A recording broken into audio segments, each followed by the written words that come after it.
like talking you guys all back to Read with Melanin. We are back with part 2 of all of the books that I read at the end of, I guess we're going to call it the second half of 2024. I have no idea where we stopped because I decided to split this video into 2 videos while recording. So let's get back to the recap. So for the month of September, I actually only read 3 books. Y'all notice that I do these things where it's like one month I'm reading crazy and then the next month I'm not. My mood really dictates how I read. And so for September, I read 3 books, 368 pages, 17.25 hours of audiobook. So I did 67% audiobook and 33% print.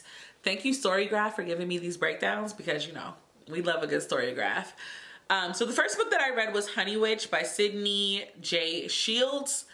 Was disappointed. So I read The Spell Shop and I told y'all I kind of understand what the cozy fantasy section is, like if that's the general idea.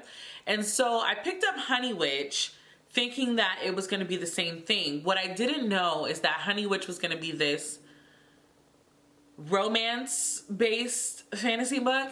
So it focuses on this young girl who feels like she doesn't fit into society, and she learns that she comes from a line of honey witches. And so she goes to live with her grandma where she is trained to be the honey witch. But there comes with a catch. Honey witches, nobody's ever gonna fall in love with them. And I'm not gonna lie, a certain demographic of writers, when they write witch books, their powers always come with a curse, whereas there's a demographic of people who write witch books where their power comes from like their love and their family. It's very interesting to read the 2 different styles. I'm not going to elaborate further. But in this particular one, I immediately rolled my eyes because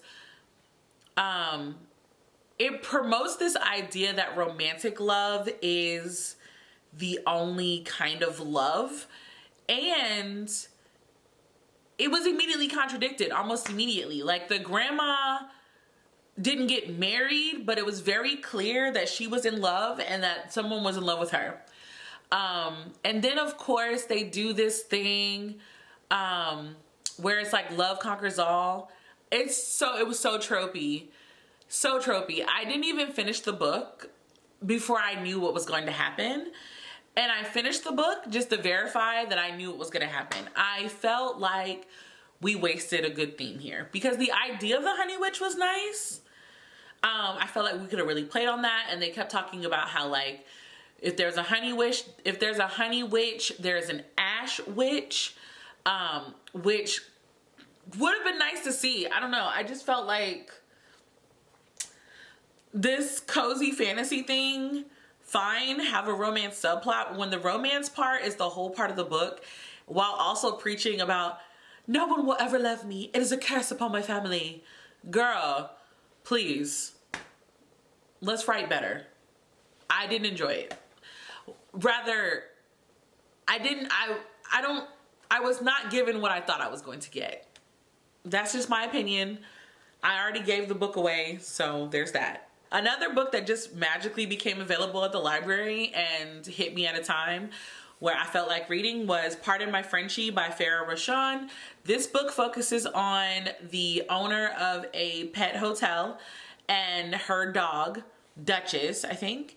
And Duchess got a bae, which is this poodle, and they end up going viral. And the poodle's owner is this elderly woman who is unable to take care of her poodle. And so her grandson comes in to take care of the poodle. And the grandson is a vet who is trying to start his own business by opening up his own PX style place. And all of the non-romance parts about this book I really liked. The romance parts kind of made me ick. I don't know how to explain that feeling at all. But the premise of the book was nice. I like to see ambitious women have families, have friends, and have love. And I especially love that when it's Black women. And, you know, it's like their family wasn't a traditional family. Like, she has full custody of her twin sisters, and also dealing with teenagers, but also being an older sister, but also like wanting to make your dreams come true, but wanting to have a social. I understood the main character of the story, just trying to juggle life. But I found the way that they chose to write the vet very interesting. He wasn't a bad guy by any means. He wasn't even mean. I like that he didn't know how to be a civilian. I like that that was one of his struggles. I felt like that makes more sense for somebody who devoted their entire career to the military. I do like them together. I would like to know more about them. I do want to know if this is a series or a standalone. I hope it's a standalone. But if it's one of those series where like all the best friends find love, I'm also down with that. So, I don't know. I like Farrah Rashan as a writer. Obviously, I started off with Almost There, but I like her as a writer because even in the anthology when she wrote like the Lion King one, and I think the Lion King one is the only one I remember, I liked it. So I like her as a writer. So I want to keep exploring what she has to offer. Ooh, and the 3 series with the Boyfriend Project. I read that series by her too. So we do need to look for more Farrah Rashan. The last book. When I finished reading this book, I originally gave this book 5 stars. However, upon reflection, it's not a full 5 stars. I think I'm going to give it like a 4.5. So I'm talking about The Dead Cattail Assassins by P. Dwele Clark. It is a short novella style book. It is a book that I want to actually own. I do plan on buying this book. I just haven't bought it yet, but I do plan on buying it. 1, it's Assassins Who Kill. Love that. 2, I would have preferred this to be longer, but because it was short, it kind of got right to the point. And so it held my attention the whole time. I finished this book in a day. I started reading it because it was available for me from my library. And then the fact that I had to go to work and I have to continue the book. I can't wait till I get home. So that caused me to get the audiobook. And yeah, it just turned into this whole hilarious thing where I had to finish it in a day. It focuses on this story. She is technically dead, and she has given her soul to the goddess of the dead, essentially, where she became an assassin. And basically, people can pay the assassins to take out marks. But there is one mark that she cannot take out, and the reason why she can't take it out is wild. Really would have loved to have been able to dive into the magic system of this world that Clark created, and I really enjoyed the book. I can only say that there were some parts of the book that when I had time to pause and digest after reading it, where I was like, hey, actually, that did not actually make sense. Also, anytime that you deal with any magic involving like time, timelines, and all of that, it is always so tricky. And I feel like Clark did well with that particular trope. But again, anytime you willingly put that in your story, there are going to be glaring plot holes that you either ignore or you try to explain away. And I felt like I got what I wanted out of this story. So it is my top rank book of the year, which is shocking because there has not been a lot. But I think I've only read like 50 books this year. It's been a very, very slow, unmotivated year. Okay, so now that you saw those, I think we're caught up. If not, it's fine. New year.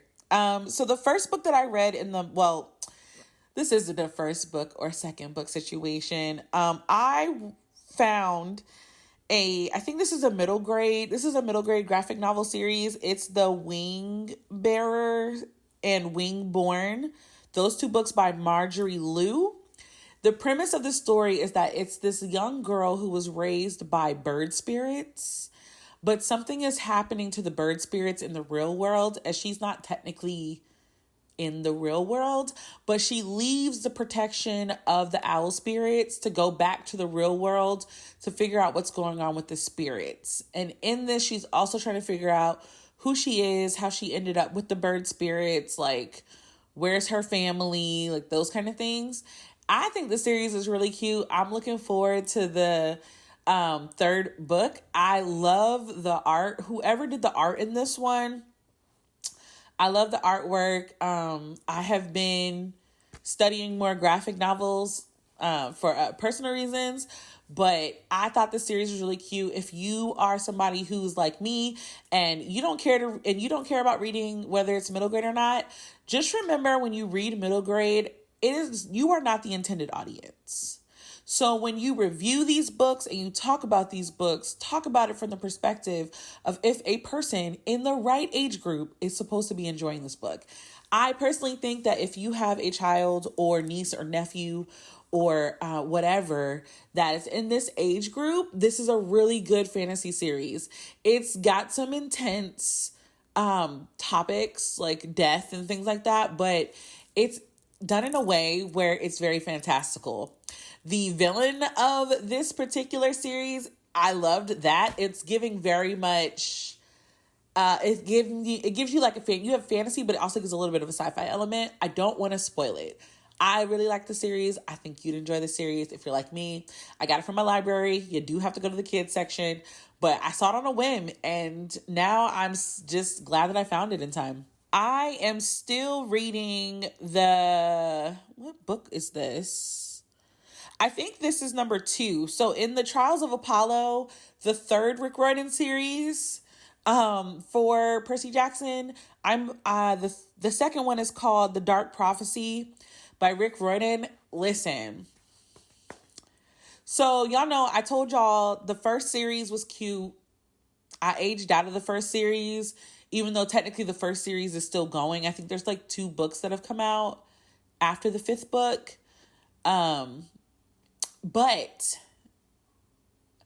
the second series is still my favorite series. Like, I loved all the kids in the second series, and I love that we get to have those same characters kind of make like cameos in this third series. But I love Apollo in this third series. If you've read it, you know what I'm talking about. If you haven't, like, remember Apollo in the beginning, but Apollo being sent down to Earth and having to be human and ugly, well, not attractive, because I don't really know what he looks like, and having to deal with the repercussions of his actions from thousands of years ago.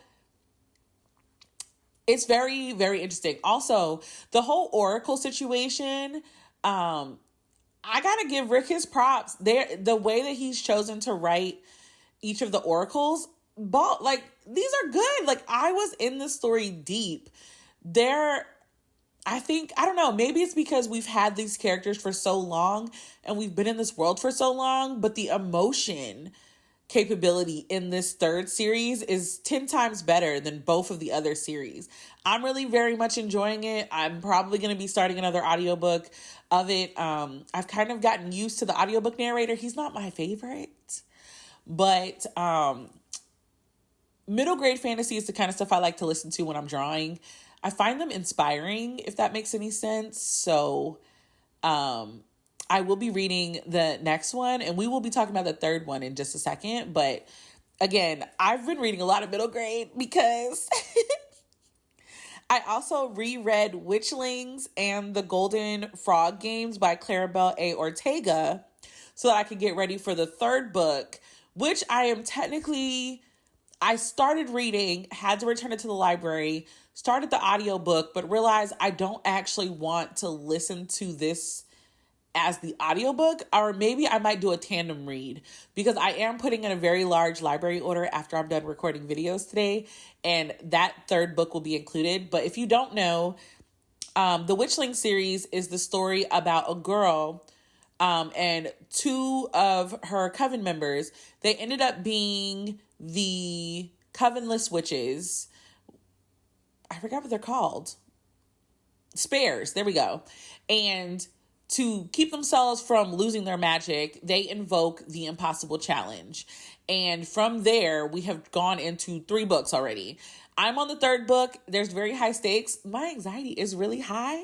So I put it down. But I did have to take it back to the library, so I will be getting it from the library again. Since the library app it's been really acting up with the amount of books, the ebooks that I can check out. I'm going to go get the physical book because I got it off Hoopla, but then Hoopla kept saying that like I couldn't check it out because they reached their like overall limit of who can check out books every day. So I'm not dealing with that. So we're going to go pick it up physically. I wanted a book that was supposed to be Halloween themed.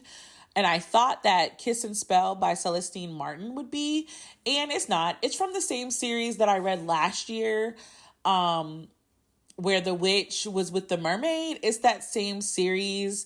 It's the main character from that series' cousin, and she meets a fae prince. And this is unlike any other fae prince situation that I've read. Keep in mind, I have not read a lot of fantasy romance. That is something I'm going to be looking into because I just want to know why we can't call romanticities fantasy romance. So in order for me to make videos about that, I kind of need to read some more of those so I have good examples to go from. So if you do have some fantasy romances that you like, put them down below. If they're fae related, that would be great. I do pretty much any of them. I lied. I will not be doing like real animals, like bestiality. Nah, not that. But yeah, so this one is the story about the cousin who was left at the altar, essentially. And because she has the ability to see the future, everybody's wondering, well, sis, how did you not see that coming? And so she's kind of lost her mojo and her magic. The Fae Prince is looking for his bae of all baes because of a curse that was put on him. Very Beauty and the Beast-esque. I thought it was cute. I liked the first book of this little series better than this one.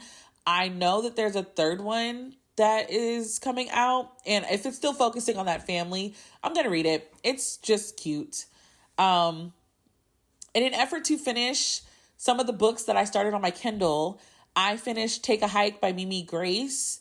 I think that is, or the story of this one is a girl receives property, like a wilderness property in the mountains from her mom's old boyfriend. And so she goes up there because she wants to see, what it's about. She wants to like prove herself, things like that. Of course, she ends up meeting the guy that thought he was going to take over the business after his boss died. So it starts from there. And obviously, I'm going to label this one more as like enemies to lovers because they did not like each other at first. And obviously they butted heads because he thought she was just a city girl and she thought he was a jerk. And this one would be a great rom-com. This one I would love as a rom-com. Actually, it almost gives like Hallmark vibes if it was set in Christmas time, but it's not. But I feel like I've seen a Hallmark movie where like somebody like gets a holiday hotel and they come in and fall in love with, I feel like I've seen that somewhere, but yeah. So I keep doing my Glinda flips, but with my hair, it's just like a bounce. But yeah, so for the month of November, I read nothing but romance books because I was trying to clear out my Kindle Unlimited. And so I figured, let's just read all these books because I'll decide if I want to keep Kindle Unlimited.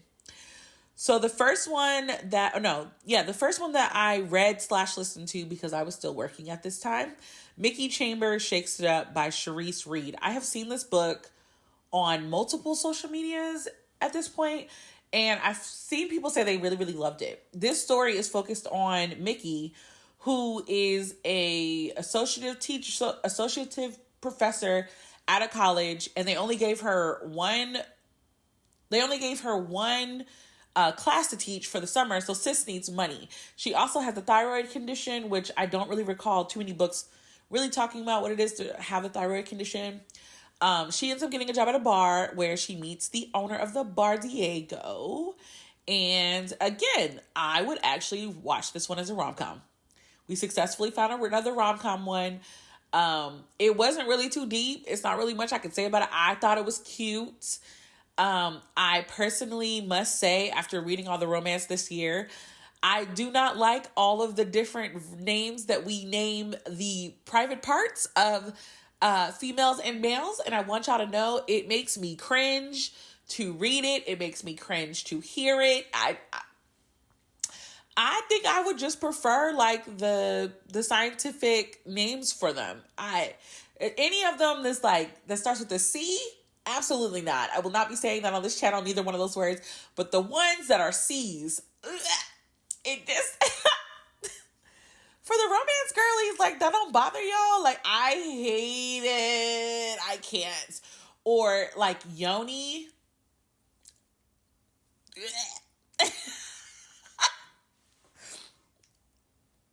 Anyways, I say all of that to say the spice on this book is very low. I don't really know what people consider high spice and low spice because I thought the spice was really low, which I prefer. I'm not one of those girls that like likes all the spice. My bestie is though, so if y'all got spice recommendations, let me know so I can pass them to her. But the other one that I read, now I'm not gonna lie, guys, this book almost ended up being a DNF. And it's Second Ties the Charm by Sandra Bloomberg. The amount of puns. So this premise of this story is based on two exes that end up working together on shark research. And I thought that part was cool because I was like, ooh, a nerd love story. Like, let's get into it. The amount of shark puns, the amount of puns in this book were so annoying. I felt like it dragged on. I think it was longer than it needed to be. I don't even want to call it like angst or anything. I was literally just like, please get to the point. Like, that's all I want. Get to the point so we can be done. And I think I had gotten to the point where I was like, you know what? I don't want to read this book anymore. But then I decided, you know what? Let me just finish it. It's a new author. I want to give this author a chance. Did this book make me want to give the author another chance reading another book?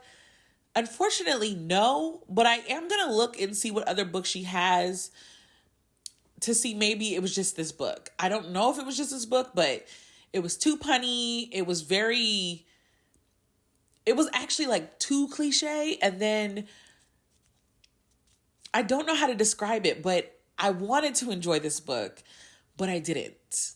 I think that's the best word to put it. So you guys remember, I think 2 years ago, we read, oh my gosh, I can't remember the name of it, but it's the first book in the Heavy on the D series by Stephanie Nicole Norris. Well, after that, I had literally bought the second and third book on my Kindle, and I started them, but I never finished them. So again, I finished Strip by Stephanie Nicole Norris and Stroke by Stephanie Nicole Norris. So it's focusing on the girls' two best friends. One of them is getting a divorce. The other one just wants her mojo back. I just want to point out some things. I know that these kind of like brothel-esque places exist legally in Vegas. So like the idea of having a den is not that far-fetched. But the person that intrigued me the most after reading both of these books is the girl that owns the den. Because do you know the level of logistics and just like badassery, for lack of a better word, that you have to run a place like that? The whole concept is very intriguing. Even on, I think it was Stroke, where it's the girl who is getting a divorce and she kind of just wants to feel again.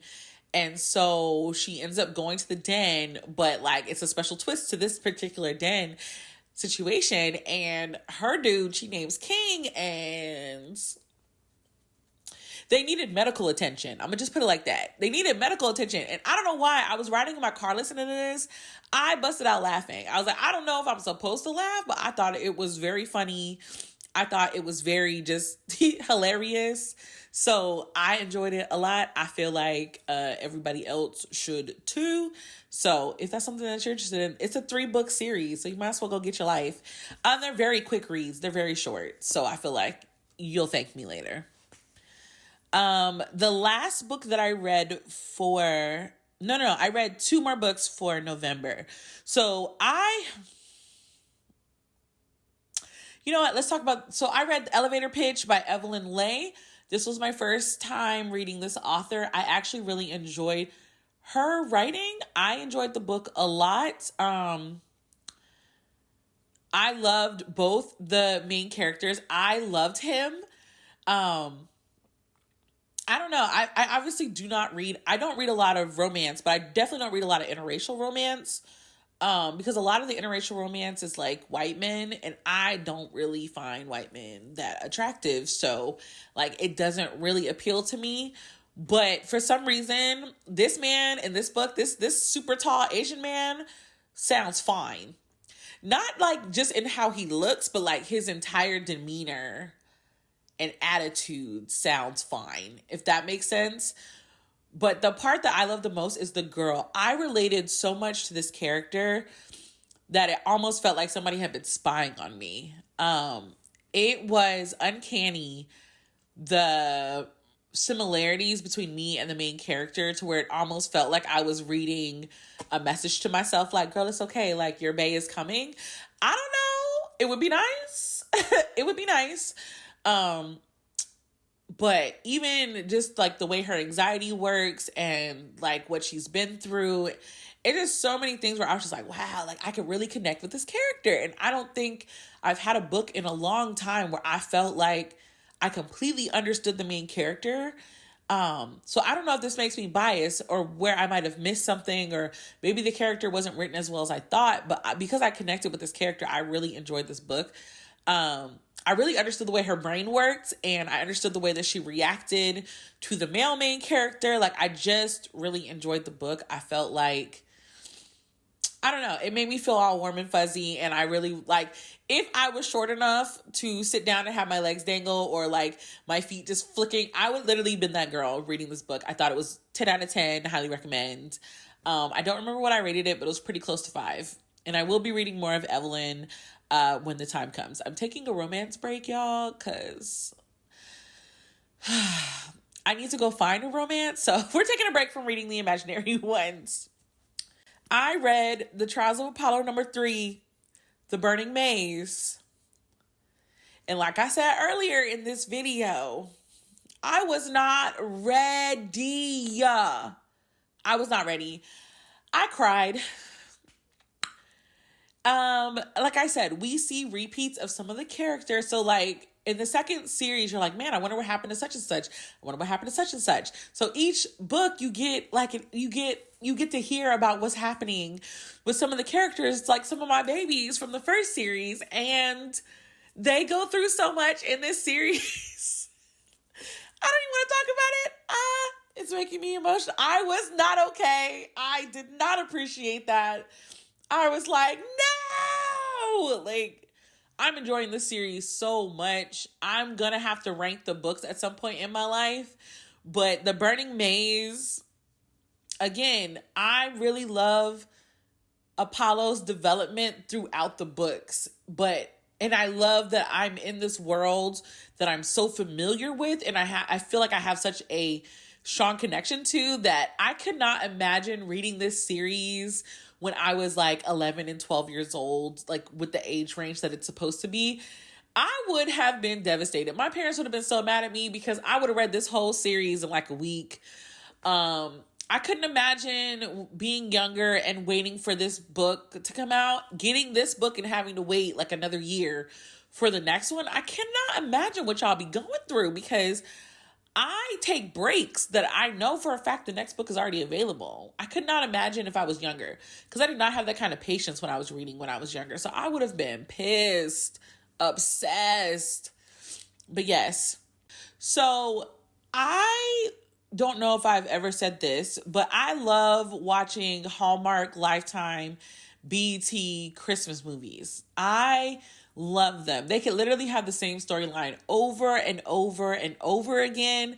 I eat them up. Also, with my friends, we love taking bets about like what the storyline's going to be. We know it's about to be a corny insta-lovey story. We don't care. That's literally a part of Christmas.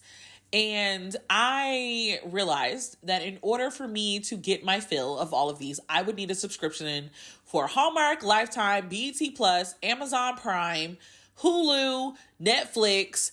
And I decided I did not want to pay over $100 for like 8 subscription services to watch all the Christmas movies this year. I decided against that. So instead, I made a Christmas reading list so that I could read Christmas. And I started with Spectacular by Stephanie Garber. That it is a novella add-on to her Caraval series, which I think I'm going to reread this year. I really enjoyed the Caraval series when I read it.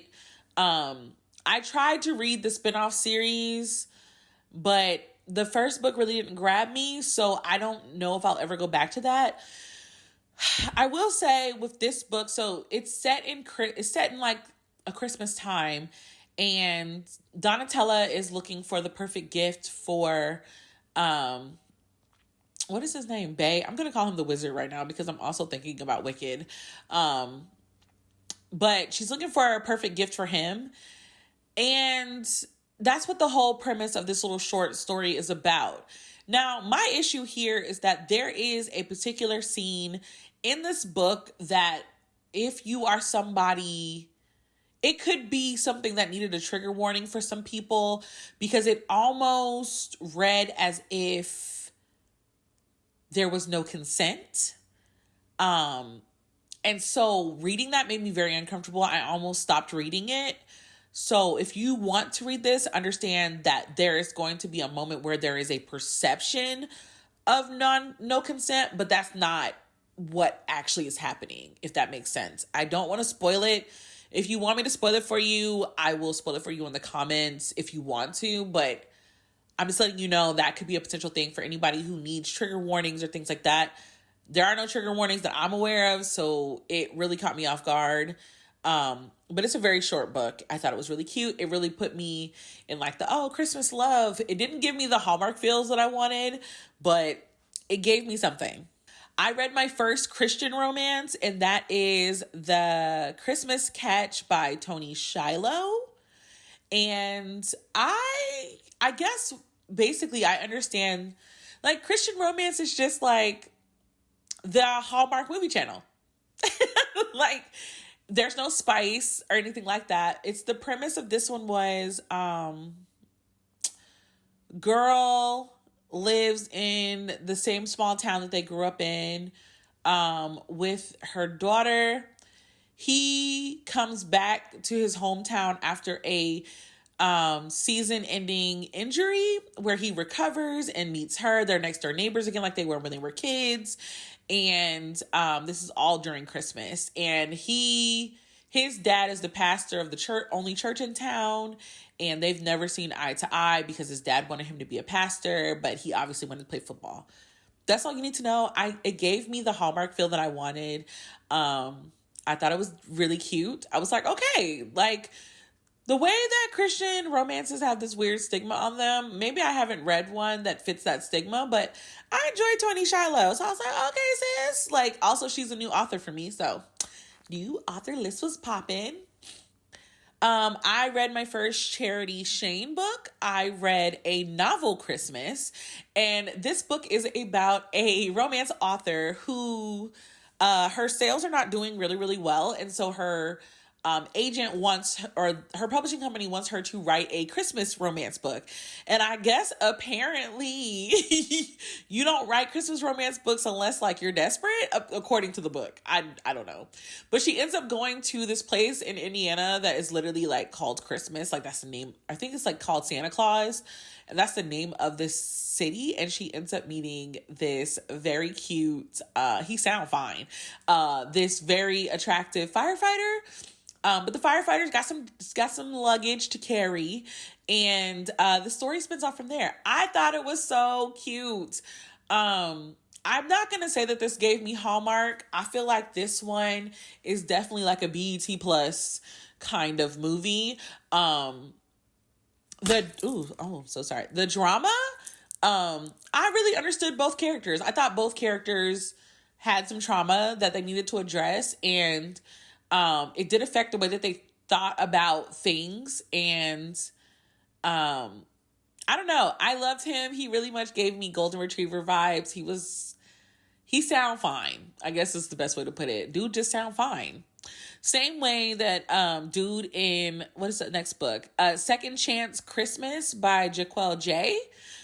Sis, yeah, no, you wrote a man that sounded fine too. However, so Second Chance Christmas, I started reading when I went to go see my parents. So in the airport, I started reading Second Chance Christmas. This was a Lifetime movie. So it starts off in a backstory, and basically the second chance is them coming back. Like, she ends up coming back into town because her dad is sick and he never left town.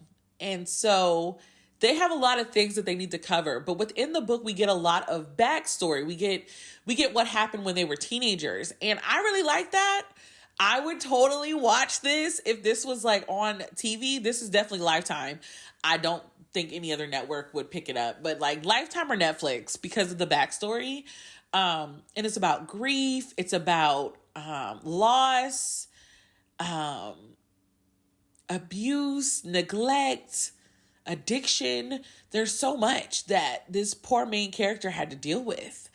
So I really enjoyed it. It was to the point where I was telling my parents, we were eating lunch and my dad was asking me what I was reading, and I was telling him, right? My mom was like, is this the Hallmark holiday book that you said you wanted to read? And I was like, yeah. She's like, it doesn't sound like Hallmark. My dad was like, yeah, it sounds like Lifetime.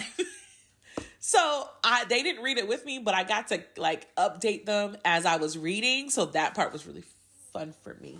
So the last book in my, I guess we're going to call it Hallmark scavenger hunt, I don't know, is of all of the books, this one I enjoyed the most, and it was Christmas in Spite of You by Casey Mills. Because I feel like it gave like it didn't give like a fresh spin. It was close proximity type situation. So the premise is the female main character is short on cash. She's also like hardcore Christmas, loves everything about Christmas. And so she puts her house or her apartment up for rent, kind of like Airbnb. But she gets sick and she forgets to cancel. The main character is a workaholic, owns his own business, wants to close this merger, and realizes that the person he's trying to get this deal with owns a building, and there is a apartment that is open at the perfect time for him to go in, schmooze with the boss, and then, get it done. However, he doesn't know that she's still there, and she doesn't realize that she didn't cancel. I thought this was so freaking cute. This is the kind of holiday movie I would watch and giggle. They just felt really cute. Again, the main character sounded fine. The female character sounded absolutely adorable. Her level of Christmas is like what I used to be.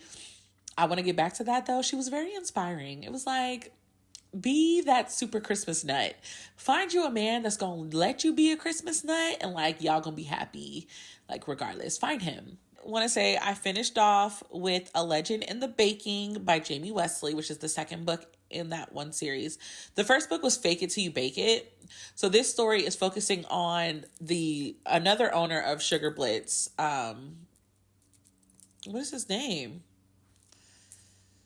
I don't remember his name.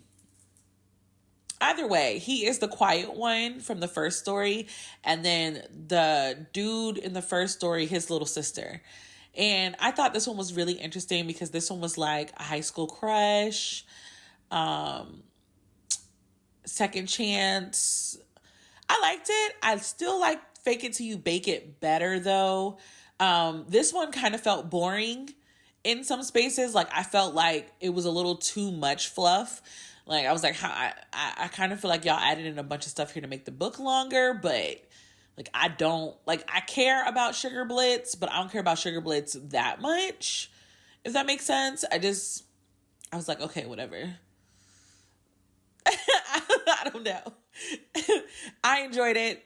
Like I said in my last video, I did read 69 books this year, and I enjoyed a lot of my books, but I will say I hope that 2025, all of y'all authors are really stepping up your game, because I wasn't gushing about books like I normally am, and I would like to gush about your books. All right, guys, so those were all the books that I read in 2024.